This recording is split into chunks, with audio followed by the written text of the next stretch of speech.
So good evening, everyone. Thank you so much for joining in on our remote learning webinar.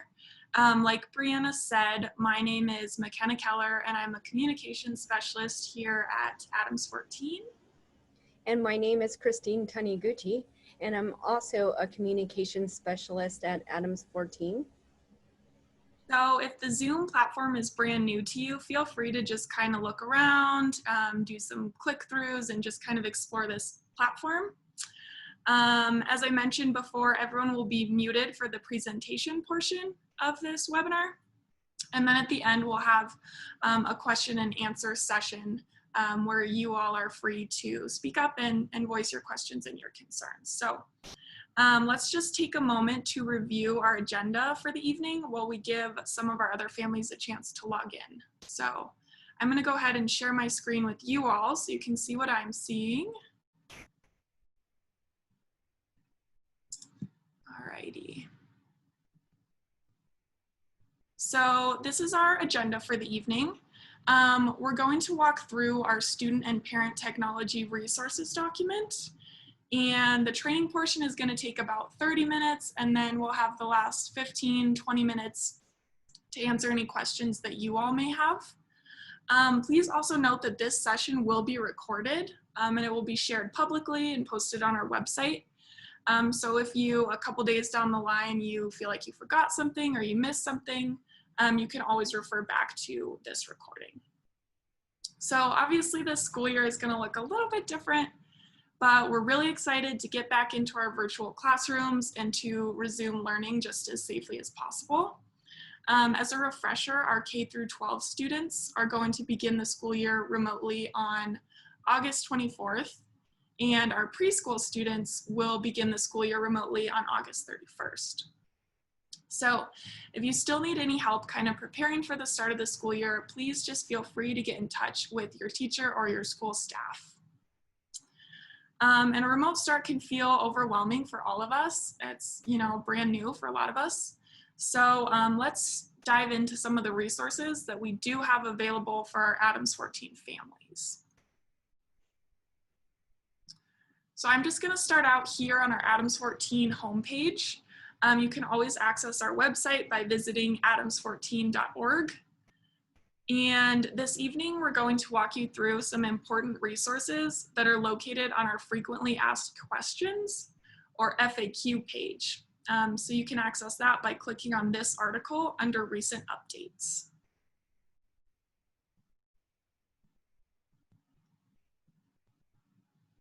So this is what the page will look like. You can always refer back to this whenever you need help. It's loaded with plenty of resources.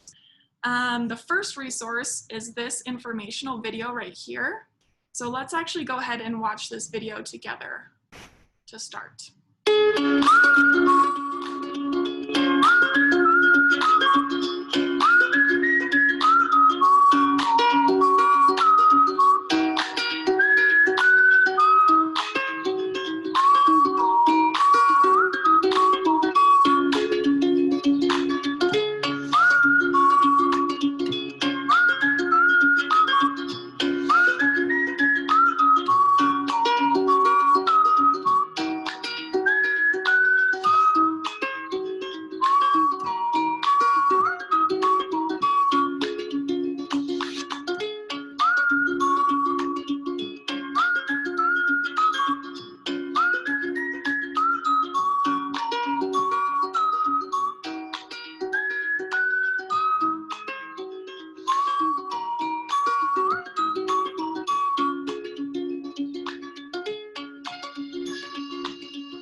that's kind of just a high-level overview of our remote learning start.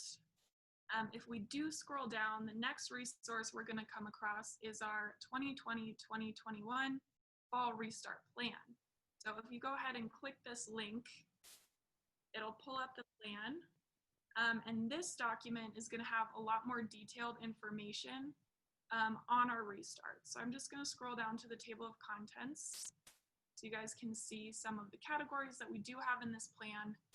So feel free to open this up and kind of browse at your leisure and just learn about everything from ELD to athletics.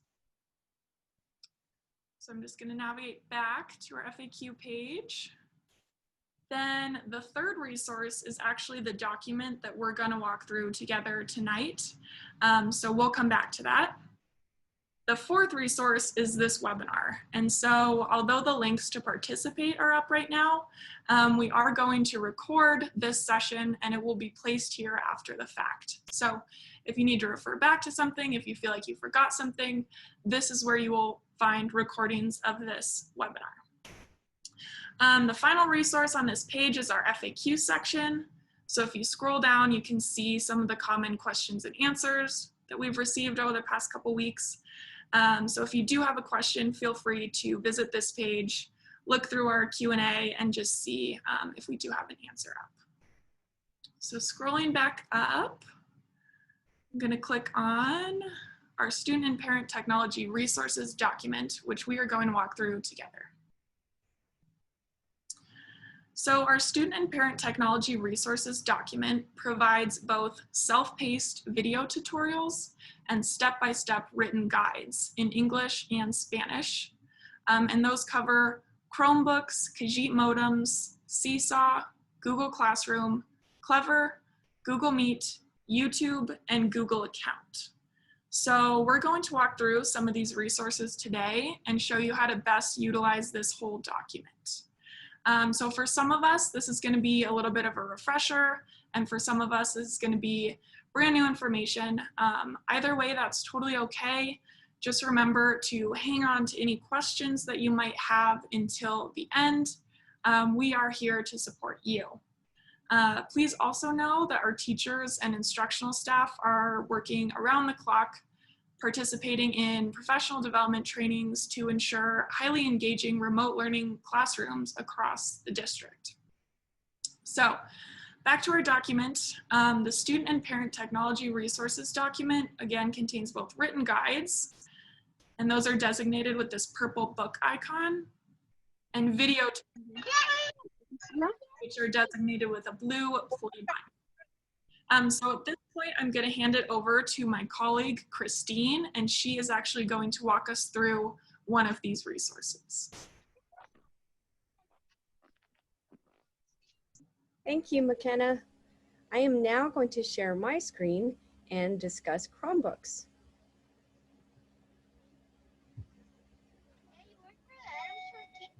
Yeah. It's a video. Oiga, Your child still needs a Chromebook. Eso lo prendió hace poco y no sé por qué. No lo he llevado. Sí, para que lo chequen. Cuando trae el motorcito, es cuando lo chequen mejor. ¿Saben qué es lo que? Sí, que chequen el engine. All right.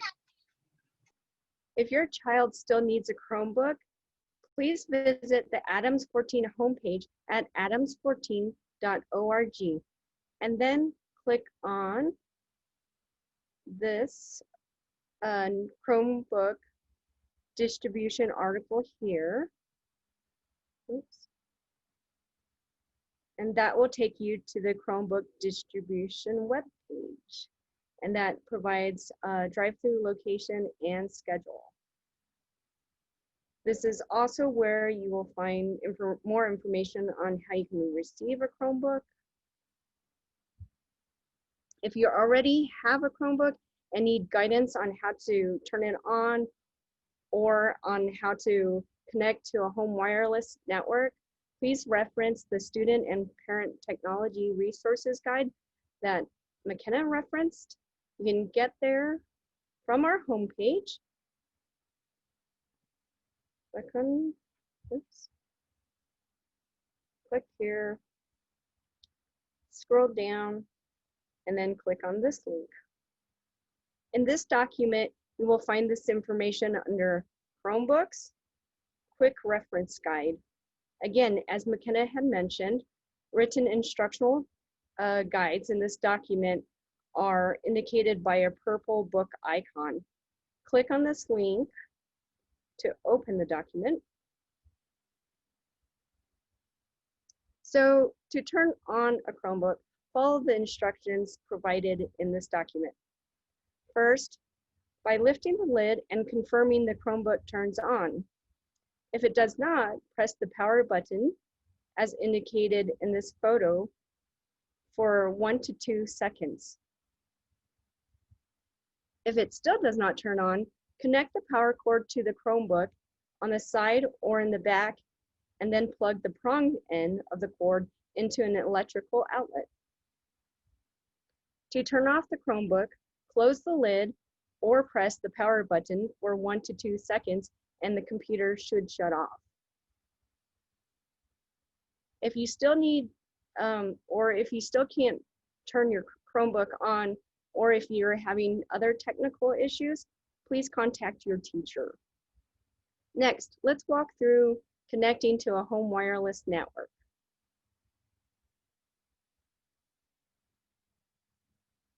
When the Chromebook is first powered on and your home screen appears, your Chromebook will try to connect to a wireless network in your geographical area.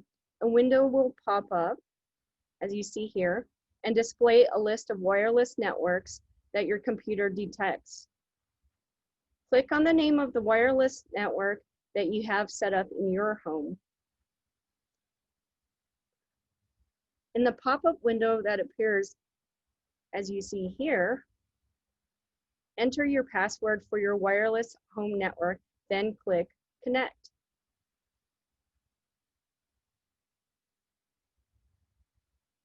Once the computer has finished connecting to the network, you will be prompted to sign into the Chromebook.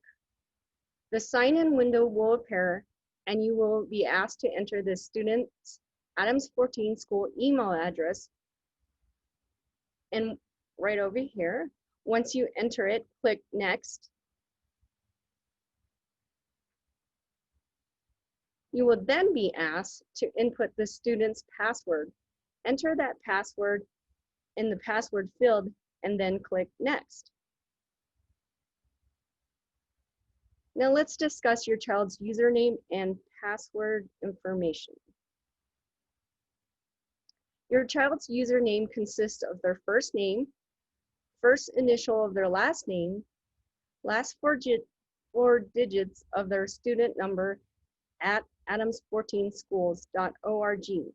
For example, the username for our hypothetical student, Brad Kelly, it might be Brad K0123 at adams14schools.org. If your student does not remember their student number, you can find that in Infinite Campus. I know I personally have a difficult time remembering all of my usernames and passwords, considering how many we need to navigate in this modern world. Anyway, I digress. Let's now discuss the password for students in 5th grade and under. The password is their birth date in the format of their 2-digit birth month, 2-digit birth date, and 4-digit birth year. For example, a March 31st, 2020 birthday would be 01312020. Students in 6th grade and up will set their own password.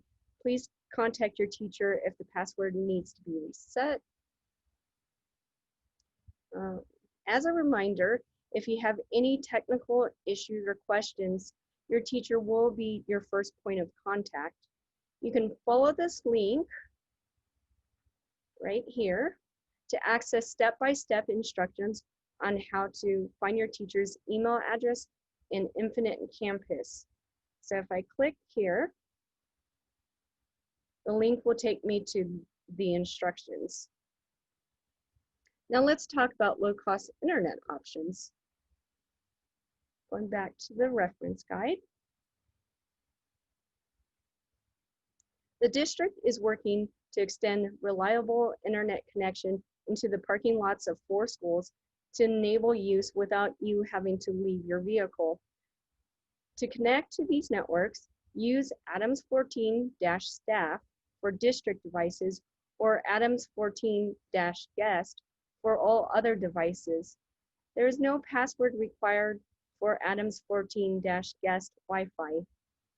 The 4 locations with internet connections are the northeast parking lot at Adams City High School, the northwest parking lot at DuPont Elementary, the north and south parking lots at Hanson Elementary, and at the parking lot at Stars Preschool. In the same document, as you can see, there are also other options to explore for low-cost internet. Just click one of these links and you will be directed to that website. Now that we have covered the Chromebook Quick Reference Guide, I'm going to hand it back to McKenna, who will walk us through some more resources. Thank you so much, Christine. So I'm going to go ahead and share my screen again. Alrighty, and here I am. I'm still in our Student and Parent Technology Resources Guide. So here is the guide that Christine was just walking us through. Our network and password instructions guide for our Khajiit modems works in pretty much the same way. So this purple book icon is going to represent another written guide. And if we follow this link, we'll find step-by-step instructions for setting up your Khajiit hotspot network. So again, you're just going to follow each of these steps like we did in the Chromebook Quick Reference Guide with Christine. And remember, if you have any technology issues or questions, feel free to reach out to your teacher. So not everyone will have one of these modems, but we are distributing them at the district if you do need internet access. So I'm just going to navigate back to our student and parent technology resources. Now, just a quick update on Seesaw, which will be used by students in pre-K through 5th grade. Seesaw is a learning management system for both our teachers and our students.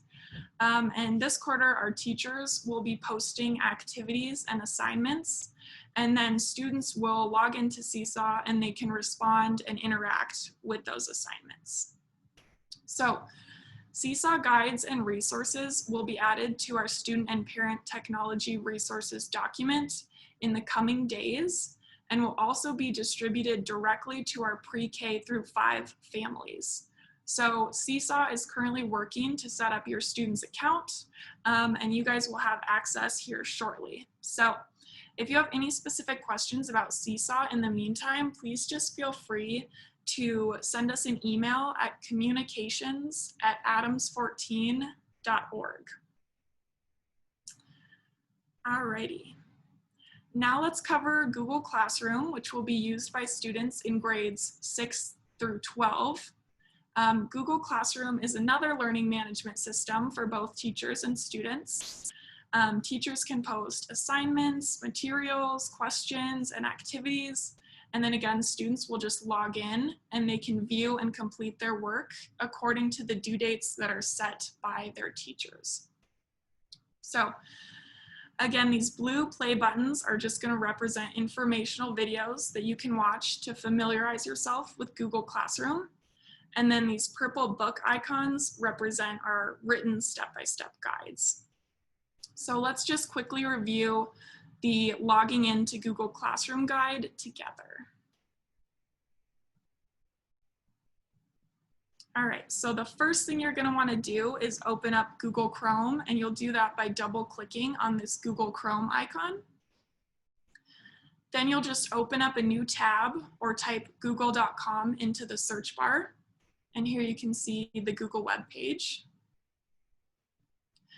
Then your student will sign in with their @adams14schools.org username and password using that information that Christine reviewed with us. This is what it will look like. Here's where the sign in button is located. So as soon as they're signed in, they can click on the waffle. That's this little guy, it's called a waffle, to access all of the Google applications. And they're going to want to select the Google Classroom application, which you can see right here with a little chalkboard. And once they've selected that, they're going to see the Google Classroom's homepage, which looks like this. You can see all of the classes that this student is enrolled in. And they will just need to click on the title of the class to view it. Students may also be prompted to join a specific class by their teacher. And to actually join that class, they're just going to click this join button right here. All right, so I'm going to navigate back to our resources document. So these other videos and written guides provide instructions on various Google Classroom aspects, from logging in to turning in assignments. So if you have a student in 6th through 12th grade, feel free to watch these videos, read the guide to kind of better understand the platform that your student will be working in this quarter. Okay, now let's cover Clever, which is a portal to online programs added by either the district or a student's teacher. So again, these two blue play button icons represent informational videos that you can watch to familiarize yourself with the Clever system. So let's watch the logging in and using the portal video together. When you log into your district Chromebook and open up Google Chrome, you will see the Clever homepage, which looks like this screen. For students who are logging in, if you have a Clever badge, you may click Clever Badge Login and then display the Clever badge to the camera to log in. Or if you know your district username and password, you can click Login with Google and then select or enter your district Google account that ends with @adams14schools.org. If you are using a district device or a personal device, you can also get to the Clever homepage by opening a new tab and typing in clever.com/in/adams14 to get to the same homepage.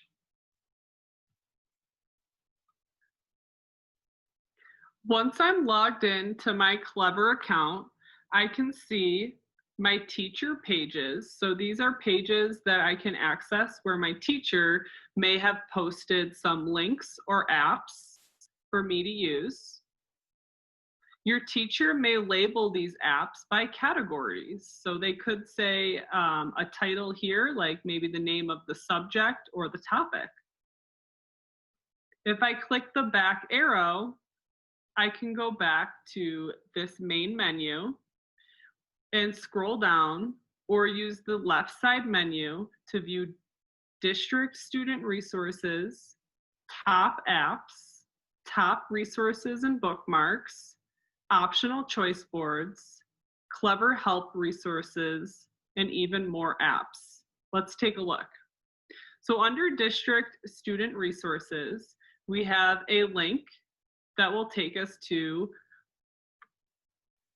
a document that explains how we can sign in to our district Google account. Google Classroom account. If I go back to my Clever portal tab and keep scrolling, I'll see top apps from the district. I will see resources.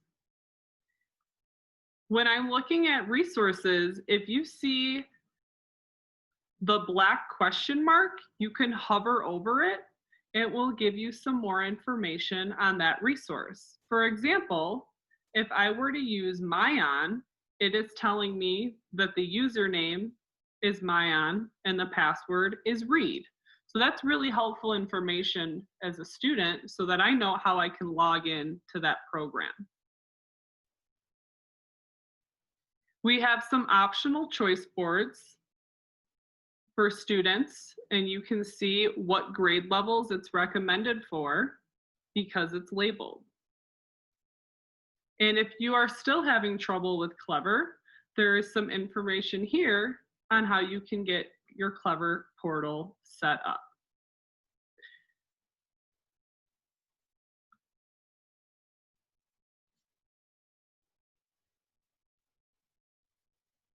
All right.